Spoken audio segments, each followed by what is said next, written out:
Alright, we back at it again. We read chapters 22 to 24. Why are you laughing? Disrespectful. You good?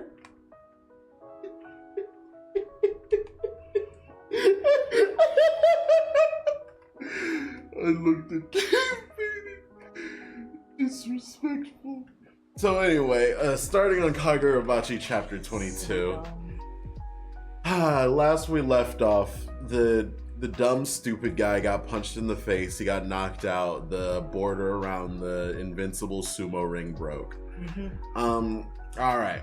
So now we move on to Chihiro and I keep forgetting his name every time. Nope. Dumb stupid fuck? His last name is Sazanami. Yeah. But I don't remember his first name. Yeah, I don't either. Okay. So Sazanami and Chihiro escape just fine. They explain Chihiro's entire backstory to this kid for some reason. They're back at their base, so Char and Hanao are there. Char heals up the guy and Chihiro. They're continuing to talk about their past story and having goofy hijinks. And then the Sazanami kid starts explaining the fact that he's the son of the head of the clan, and the head of the clan is the only person who knows where the storehouse, where the sword is, and the storehouse is accessible by everyone in the Sazanami clan, but no one can access it except for the head of the clan, the Sazanami. So then we move on to Hiyuki, the bone ash government person, and the guy who made the sumo ring. They're going back to the base of the Azami.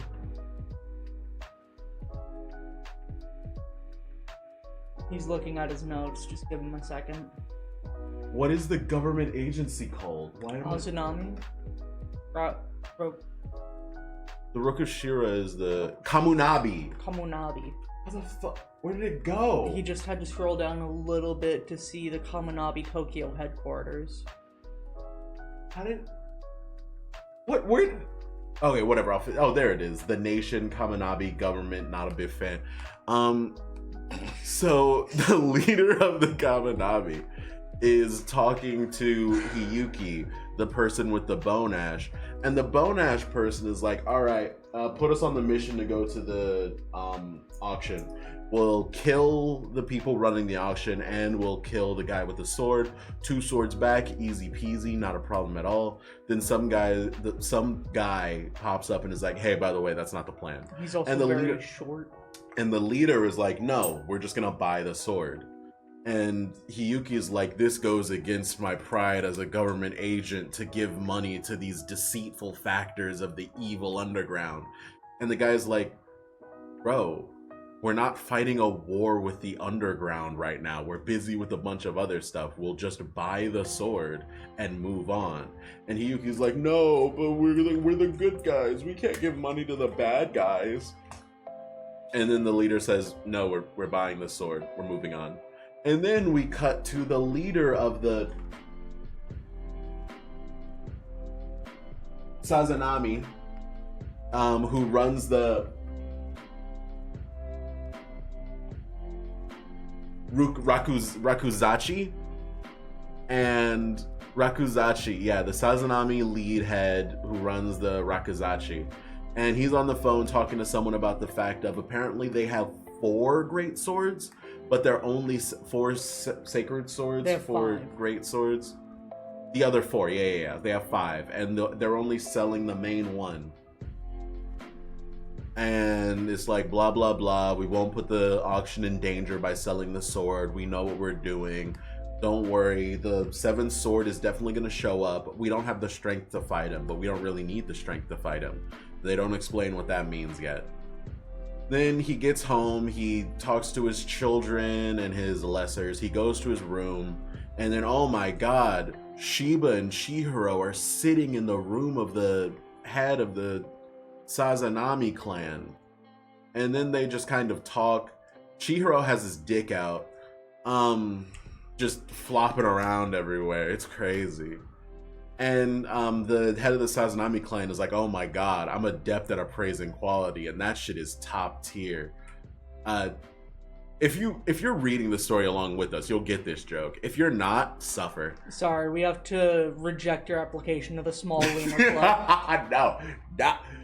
The sheer girth alone.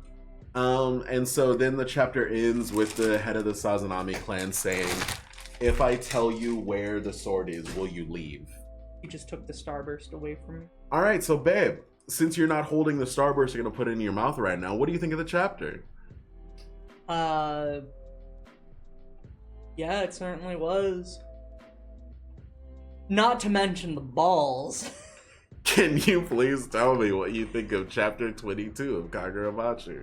It was a chapter. I'm just gonna give it a 5. It was perfectly average. Mm-hmm. It told story. There wasn't really any action. Uh-huh. It just explained what was happening and what's going to happen. Yeah. So, yeah, what do you think?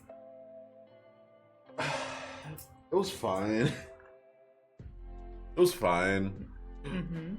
It certainly did. It gave us information.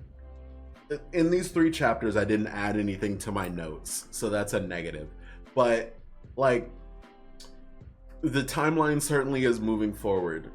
I'm glad they're giving us all of this information instead of waiting until the moment all of this stuff is actually happening and then giving us the information to, like, pace out the action more. Mm-hmm. So I think this is an improvement over a lot of the other exposition scenes, so I like the fact that the quality of it is moving up. I liked the conversations. I thought they were pretty interesting character interactions. The head of the Sazanami clan from this chapter alone is just a weird guy. A little bit. Just a really weird guy.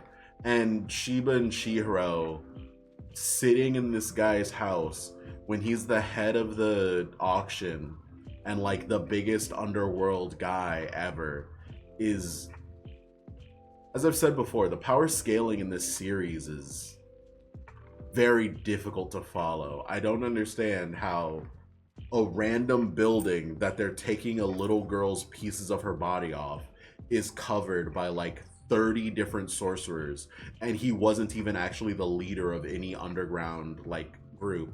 Yet this guy, his house isn't protected by hundreds of sorcerers at all times.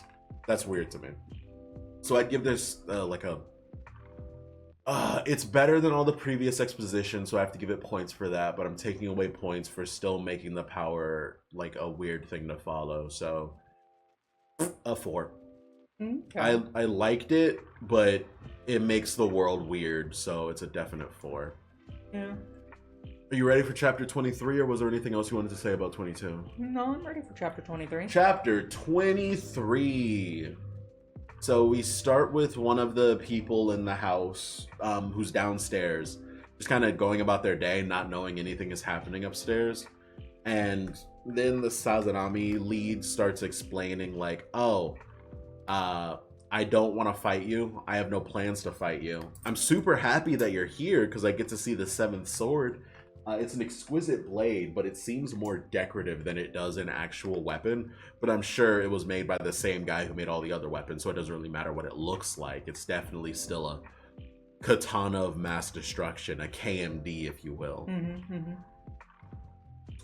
Shiba's weirded out by the fact that the leader of the Sazanami clan knows Chihiro's full government name, knows his blood type, his address, and his IP address, which is crazy that they just put all that on this page.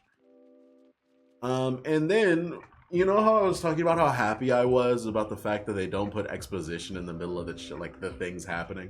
Yeah, they put exposition in the middle of things happening. So we cut back to Chihiro, the Sazanami kid, and Shiba all talking about like what they're going to do when they get into the building.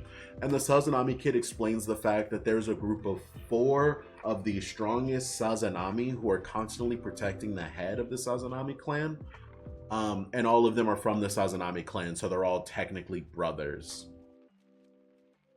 And then we cut back to current times, and it's like, oh, he doesn't even seem like he's planning to summon those super strong guards. He's just kind of talking to us right now.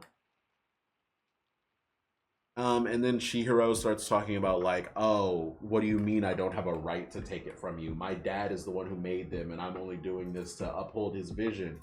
And then he gets cut off, and like the sword appears in front of him. He's like, oh, shit, all right, I'll take it. He sees the case for it and is like, oh yeah, this is definitely the real thing, because I remember seeing this with my dad. He tries to reach for it, but his hand goes through it because it's a projection from his mind. And he goes on to explain, blah, blah, blah, the price of life is priceless. The Shinoichi has stolen countless lives and should be valued accordingly. There's no way I'm going to let you take it, but there's also no way I'm going to let you kill me. So Chihiro puts the sword to the leader of the Sazanami clan's neck and says, give us the sword or else you'll die. And the leader is entirely calm about this and just goes, you can't kill me. The reason why no one but me has access to the storehouse is because the storehouse is a internal void subspace created by sorcery that only the head of the Sazanami clan has the ability to interact with in any way and open. So effectively, if the head of the Sazanami clan dies, the subspace will close in on itself and everything inside of it will be destroyed, including all of the human people inside of that storage space that are going to be sold at the auction. So Chihiro and Shiba are like, oh, we can't kill you because then we'll be killing a bunch of innocent people and destroying the sword. And so, well, no, destroying the sword doesn't really matter to them that much right now. They're more worried about the people. And the head of the Sazanami clan is like, I know you guys are good people. You're not going to kill me because you'll kill a bunch of, like, innocent people.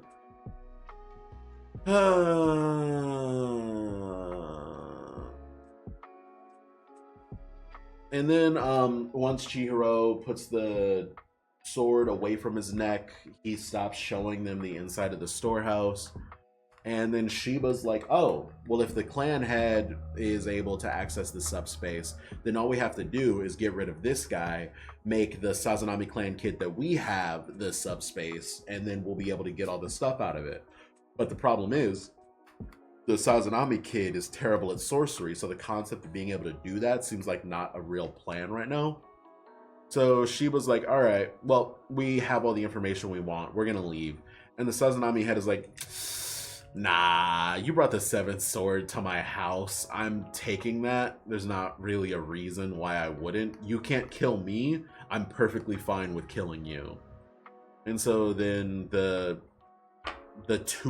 TOU, the Hawk Tua show up and they're ready to fight. But the problem is there's supposed to be 4, but there's only 3. And one of the guards, or the clan head, asked one of the guards, where's the 4th guy? And the guards are like, oh, he's out there trying to find your son. And he's like, oh, okay. And so then we cut back to Hanao and the Sazanami kid talking. They're in like a mall or something. And the Sazanami kid runs into the 4th guard. And it turns out that this guard has been looking for him. And that's the end of chapter 23. What do you think of chapter 23? I didn't like all the back and forth. They were saying the same thing over and over and over. And then they'll have an inner monologue of them saying the exact same thing that was just said over and over and over. Yeah. I skipped over a lot because there's no reason to restate the same thing I just explained the amount of times it does in this chapter. Yeah. This chapter, the last one, did really good with the pacing, did really good with separating things. This one just went back. I have to give it like maybe a 3.5? Maybe a 3.5. Yeah. How do you feel? You don't have anything to say about the chapter itself? You're just going to give it a number and move on?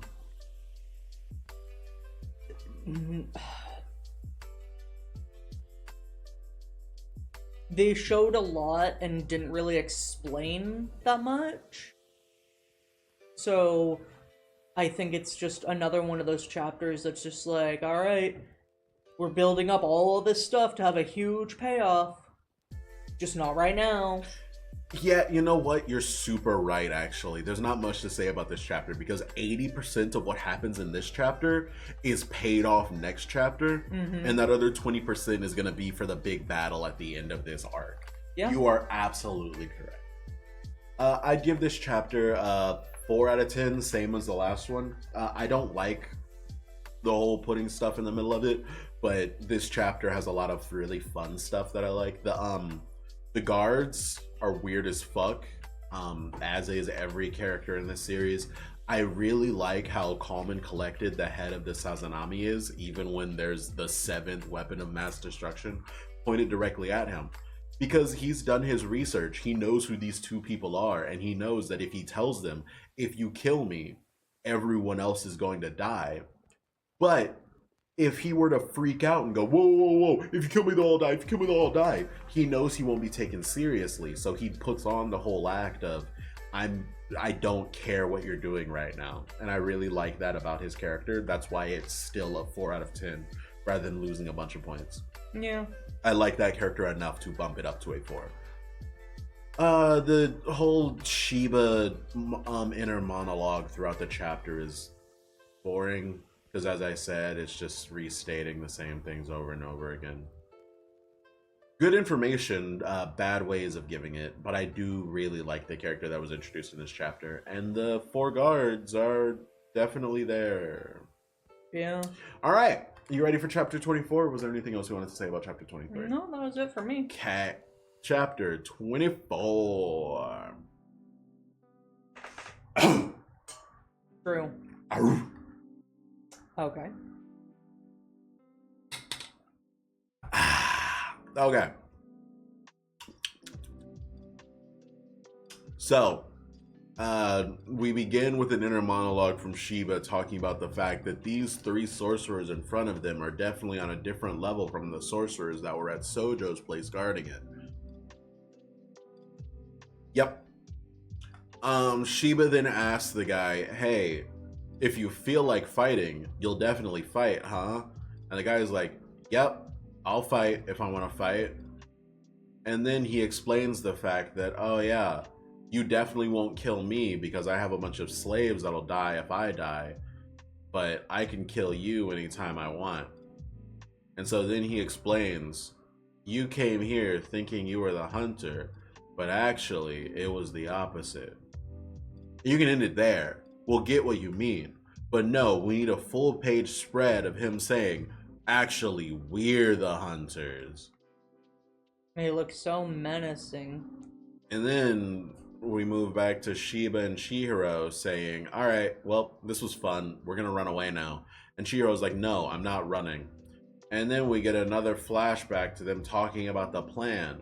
And the problem with them leaving right now and why Chihiro doesn't want to leave is because if they leave, then the sword will be at the auction. And if it goes to auction, the government has effectively infinite money. So they're going to be able to buy the sword. And they have the wielder of the sword. So they're going to have the wielder and the sword. And this sword specifically can never be unsealed because it is a weapon that cannot be unsealed. Why? All right. Anyways. So effectively, he can't let it get away right now because the government will have it and he doesn't want anyone to have it. So it would be bad if Chihiro doesn't get it right now. Then we get a flashback to Chihiro and his dad talking where they effectively say a lot of the stuff I just said. And then we cut to the present where Chihiro says what I said again. And then we get cut to Chihiro saying exactly what I just said again. And then we cut to the Sazanami kid and the Sazanami guard talking. The Sazanami guard is a real quirky character. And that's his character. Bet you weren't expecting that. Another quirky character. So then the Sazanami kid has flashbacks to him getting the shit kicked out of him by the guards.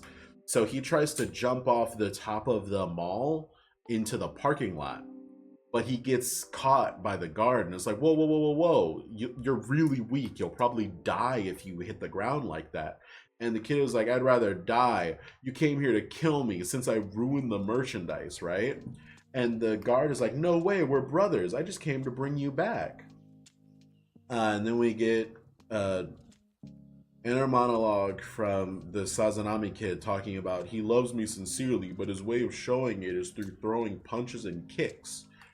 And then we go back to the present where the guard is talking about, oh, don't you worry, I've already talked to father and I'll talk to him again. The only reason why you left the family and you did all the things that you did that directly hurt the family was because of that merchandise woman tricking you into doing all those bad things. And don't worry, the evil woman is dead now, so you'll definitely like go back to your senses, right? And then the Sazanami kid thinks about the girl and he's like, no, I'm definitely not going back to the evil family. And the guard is like, what? Why are you still saying this? The girl is dead. You should be my brother again, right? And then he now comes down the stairs and the guard sees her and then he starts crying because he understands now. You've been taken over by another evil woman. Don't you worry. I'll kill her so that you can come back to the family. I won't let another evil woman take you away from us. So then the weak little boy tries to grab this sorcerer from behind to hold him back. He gets pseudo thrown over his shoulder and then punched directly in the face into the ground. And while he's doing this, he's crying more and is saying, give me back my little brother. And so then we get Shiba showing up directly behind this guard. And it's like, oh, yep, that's the guy I have to beat up, right? And so he punches him in the face and then teleports them into the sky with a really nice panel. I love this panel. It's not my favorite. My favorite is still the one back in a previous video that I said was my favorite that I definitely remember. But this panel is really nice. This is good. And so then this guard with a broken nose and an eye glowing and tears running down his face is screaming about, give me back my brother. And then we cut back to the Sazanami kid and Hanao explaining the fact that in the past they made a plan that if Hanao calls Shiba and only lets it ring once, he is to teleport back because someone is coming to attack them. And so while Chihiro and Shiba were getting ready to fight the Toktuas, the phone rang once, and so then Shiba teleports away, and so Chihiro is alone with the guards, the 3 guards. And we get a cool panel. And that's the panel that we're using for the background. I liked it. It was a cool panel. Mm-hmm. That was chapter 24. What do you think of chapter 24? Again, the same issue of the last chapter of just flashback and just exposition. But I think it sets up the character pretty well. Like, obviously, he's just another quirk manifested into a person. So hopefully he, he's cool, he has good abilities or something. I don't fucking know. The problem with him either having cool abilities or not is it's gonna be the problem of like Shiba scales, most likely. Shiba scales so far above anyone they're dealing with right now that his cool abilities are gonna be invalidated to the point where punching and kicking is probably all he's gonna be able to do. Yeah. So it doesn't really matter how cool his ability is when he's fighting against Shiba. Yeah. So, but it did set up for, looks like 2 really, one really good fight scene and hopefully another really good fight scene.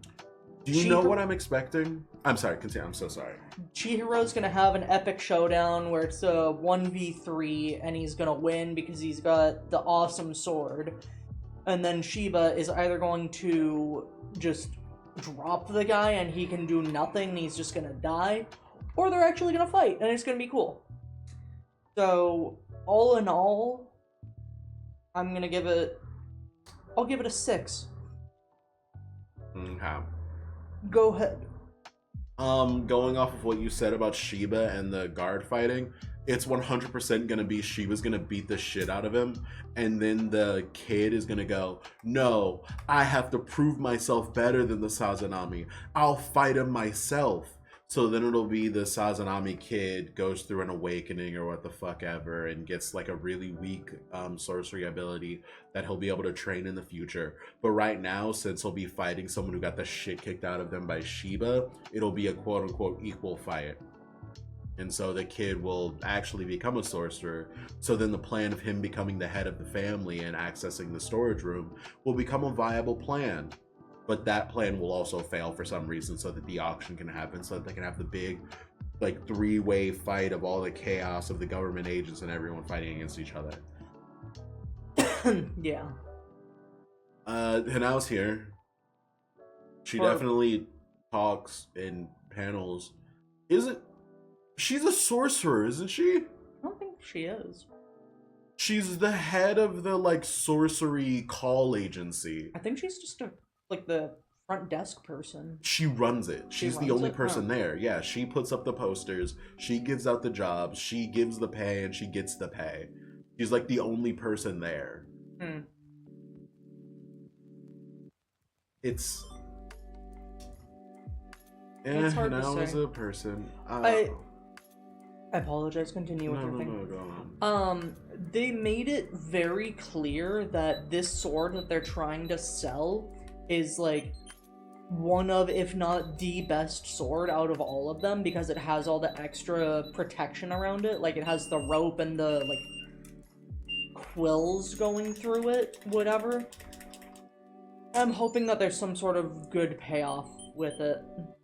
I'm gonna just go with the concept of this sword is the exact same power level as all the other swords. It's just like Cloud Gouger has the option of doing AoE moves, but you can weaken the move so that they'll do like more single target stuff. My guess is gonna be this sword can only attack in gigantic ways, and it has no way to lower its power. That's my guess. There's no way the sword is evil or whatever. It's definitely just gonna be like, all right, I need to cut like a leaf off of my hedge. Cut. Oh no, I blew up the entire city block. Yeah. It's hard to say, but I'm hoping after this there's gonna be, you know, good payoff. Yeah. We're certainly moving forward through the timeline. Only time will tell. I'd give this chapter a 7. I really liked it. I've been starting to think maybe the story's really well written and we're just not the target demographic, because we seem to be hyper critical of certain things. No, I disagree entirely. This stupid stuff of characters saying the same things and then thinking those things and then saying those things again is for the sole purpose of people who are skimming this story aren't going to understand the deeper intricacies.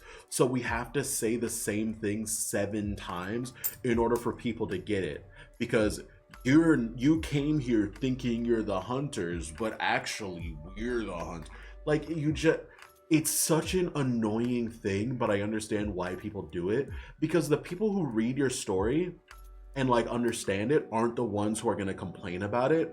It's the people who are skimming the story to see the cool fights that are going to complain about the fact that they don't understand what's going on, so why are the fights happening? Yeah. I wish authors had more trust in their audience, but I understand why authors don't have trust in their audience. Yeah. So yeah, I just kind of don't take the whole repeating thing into consideration for my score.